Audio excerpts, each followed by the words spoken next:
So in this question, we've been asked to use the Cramer's rule to determine the solution of x1. So in order to understand this solution, let's consider this. We know that a matrix is giving us Ax equals to B, where A is our matrix, in this case a 3 by 3 matrix. Our x and b are our column vectors. So generally, once we're given a matrix, let's say for instance, so in order to use the Cramer's rule, there are steps in which you have to follow. And for you to understand how to solve this question, I'm going to use a general case to explain how to apply the Cramer's rule. So let's assume that you've been given a matrix A1x plus B1y plus C1z equals to D1. A2x plus B2y plus C2z equal to D2. A3x plus B3y plus C3z equals to D3. We can represent this equation as A, right? Ax equals to D. Or better still, we can represent it this way: Ax equals to B, where A is simply our 3 by 3 matrix, which is A1, B1, C1, A2, B2, C2, A3, B3, C3. So this is our A. Now our x is, I don't think representing it x will be very representative. Let's use a different variable. Let's say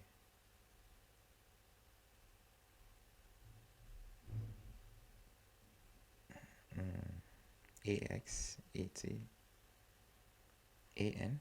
Yes, they are all representations, so it doesn't really matter. So where our n is simply our column vector, which is x, y, and z, and our d is simply d1, d2, d3. So it's very important to know how to transform your linear equations into matrix form in this form. So our matrix is an equal to d. Now for Cramer's rule, what you need to do is, first you look for the determinant. Second, you replace our d vector with the different columns of our A matrix. Now this is our first column, second column, third column. So if we're interested in getting the value of x, then we're going to replace our d to the first column, and then we look for the determinant. So let me see if there's a better way to explain that. Now let's say we have this. The first thing is we look for the determinant of A, and to look for the determinant of A, we saw that in our previous video. We're going to assume this determinant is let's say t, right? I want to use this to explain something. Now for us to get a value of x, or better still, in our first column, right? This is our first column. Then we have to replace our d vector in our matrix A, so meaning that this d, so our A will simply be d1, d2, d3, and we have b1, c1, b2, c2, b3, c3. This will be our A1. This implies we look for the determinant of A1. We're going to get a value, let's say T1. Now to get the value of x, right, will simply be the determinant of a1 divided by the determinant of a. As easy as that. And you have to do this same computation for y, for z, and it's very simple. You simply, once you look for the determinant of a, it's going to be applicable for all the three cases. But in this case, we've just been asked to look for the value of x1, meaning that we're going to replace just the first column, right? So notice that if you're asked to look for the value of x2, then you're going to replace our d vector here and you look for the determinant. So in that case, your determinant will be your determinant of a2, let's say it will be t2, and then your value of y will simply be the determinant of a2 in that case, right? a2 here, now divided by the determinant of a. So these are the same steps we are going to follow in order to look for the value of x1. So if you understood this, means you are able to solve this question. So let's get into the solution, the actual problem.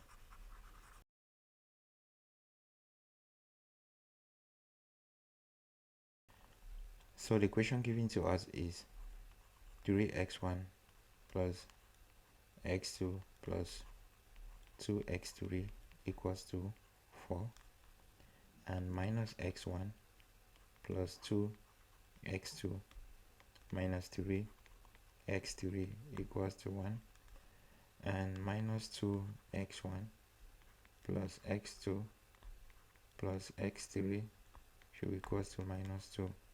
We can represent this in matrix form as A, x, right, equal to B.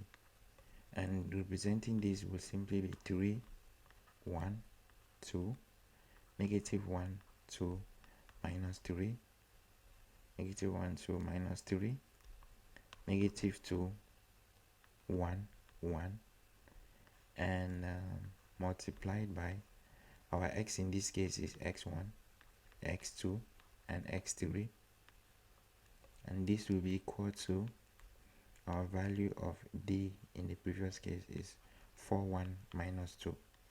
So this is the matrix representation of our simultaneous equation. Now we have this. So the first thing we need to do is we look for the determinant of our matrix A. So the determinant of A, we already saw that. I'm not going to go to the details of the solution, right?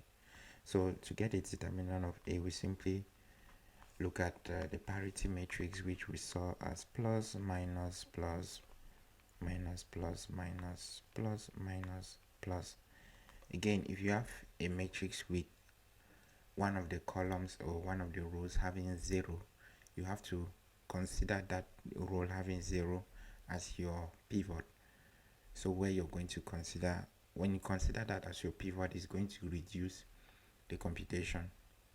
So in this case, we don't have any 0, so we're just going to continue. So the first thing we are going to consider the first case, right? We can consider this as our pivot. If we consider that as our pivot, this implies the determinant of that value will simply be 3, right? So 3 is our pivot in that case. So we're going to draw our squares. So our sub matrix is 2 minus 3, 1, 1, and the parity here is positive, so just positive and nothing will change. So our next value of our pivot is 1, which is positive, and our parity here is negative, so it's negative 1, and our sub matrix is simply negative 1, negative 3, negative 2, 1. So we continue on. The next parity is positive. I'm going to erase this. So the next parity is positive, and the next value we are going to consider is 2, and our sub matrix is negative 1, 2, negative 2, 1, and that's it. This is all we need in order to get the determinant of A.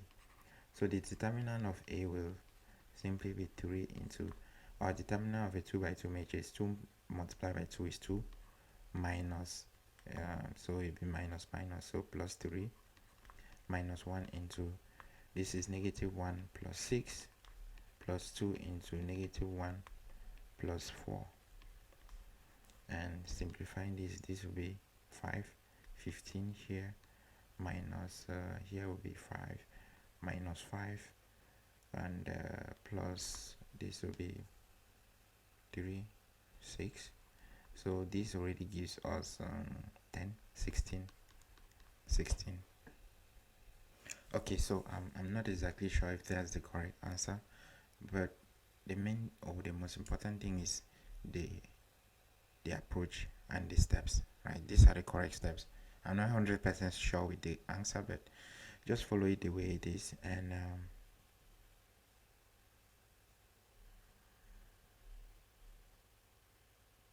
so actually, if you see here, this minus this is negative, this minus this plus. Okay, so I think there's a problem somewhere. So if we notice here, right, normally negative 1 multiplied by 1 is negative 1. Now negative 2 multiplied by negative 3 is it's actually positive 6, and there's a minus sign, so this is actually minus, so which means that we're going to have negative 7 minus multiplied by negative 7 is plus 7. That's why there was a problem here, and our result will be 28. This is quite messy. Anyway, the most important thing is the approach, not actually the solution itself. But please do not make such mistakes in your exams, especially when it's MCQ, because it's going to be wrong. Now, once we've identified that problem, once we get our determinant, we have to look for the determinant when we replace our first column with our d vector. In this case, our d vector, this is our d vector. So our a1, which is getting the value of x or x1, will simply be, we have to replace this. So we're going to have this 4, 1 minus 2, and the remaining values here should be 1, 2, 2 minus 3, 1, 1. So this is our new matrix. So we have to create a new matrix. We look for the determinant of that new matrix, then we divide that with our original determinant. That will give us the value of x1. So that's how you can compute the value of x1. You replace this with the elements of d, and you look for the determinant of a1. Once you look for that determinant, x1 will simply be the determinant of a1 divided by the determinant of a. So let's compute that.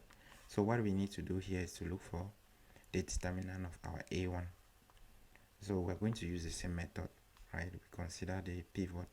Our pivot here is 4, and the sub matrix is 2 minus 3, 1, 1, and our parity was plus minus plus, minus plus minus, plus minus plus. So the next value is negative 1, and our sub matrix is 1 minus 3 minus 2, 1, right? The next sub value is plus, and our parity is plus, so it will be 2. Our sub matrix is 1, 2, negative 2, 1. So that's all we need. So this will be the determinant of a1. Now, so we're going to simplify a result. So we simplify a result. So this will be 4 into, this will be 2 plus 3 minus 1 into 1 minus 6 plus 2 into 1 plus 4, and this will be 2 plus 3, 5, 20 here, minus 1, so plus 5, and plus 10. So this is actually 35.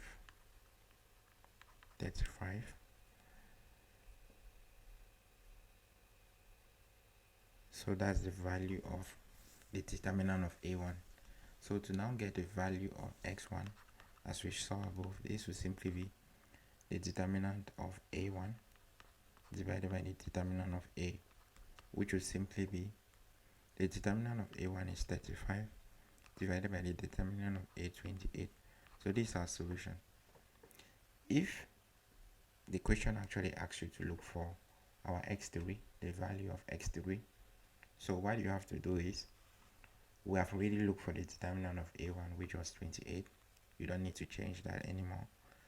What you need to do is actually replace, so you maintain the initial value, you maintain this value, right?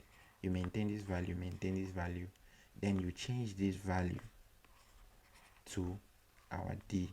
Once you change the value to d, you look for the determinant and you simply divide. As simple as that. The same thing if you were asked to look for x3, the first thing you need to do is you simply maintain our x1, maintain our x2, and you change x3 to d. Once you change x3 to d, you look for the determinant of this. In this case, our determinant will be x3, and at the end you divide that value with the determinant of a, and that will be the value of x3. So yeah, that's it for this video, and hope it was helpful. See you in the next video.